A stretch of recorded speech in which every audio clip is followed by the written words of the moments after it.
നമസ്കാരം, തിരുവമ്പാനാണ്. ഞങ്ങൾ ഇന്ന് ട്രോമോ കെയറിന്റെ പ്രവർത്തകർക്കൊപ്പമാണ്. പെരുന്തമണ സ്റ്റേഷനിൽ അവര് ഇന്ന് രാവിലെ തുടങ്ങിയ ഒരു വർക്കാണ്.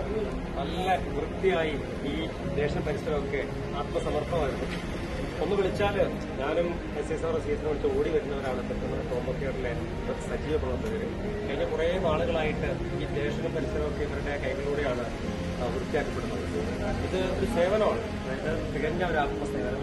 തീർച്ചയായിട്ടും ഒരുപാട് സന്തോഷമുണ്ട്. ഈ നിമിഷത്തിൽ പങ്കെടുത്തവർക്കൊക്കെ ദൈവാനുഗ്രഹം പ്രാർത്ഥിക്കുന്നു. നമുക്കറിയാം, വയനാട് ജില്ലയില് അവിടുത്തെ ചൂരമേൽ ഉരുൾപൊട്ടി ബന്ധപ്പെട്ടുകൊണ്ടൊക്കെ ഇവർ പോയി തിരിച്ചെത്തിയത് എത്രയോ പ്രവർത്തനങ്ങൾ നമ്മൾ കണ്ടത്. തീർച്ചയായിട്ടും അതിനുശേഷം ഉള്ള ക്ഷീണം മാറുന്നതിന് മുമ്പ് തന്നെ ഒരു ഇവിടെ വന്നു. ഈ ട്രോമോ കെയറിന്റെ ഈ നീലപ്പടയെ ഒരിക്കലും മറന്നു പോകുന്നില്ല. തീർച്ചയായിട്ടും ഓരോരുത്തരുടെ പേരിൽ മെൻഷൻ ചെയ്യുന്നില്ല. അതുകൊണ്ട് ഏവർക്കും ഒരുപാട് സന്തോഷമുണ്ട്. തീർച്ചയായിട്ടും എല്ലാ നന്മകളുണ്ടായിട്ട് പ്രാർത്ഥിക്കാം. Philip Kumar, thank you.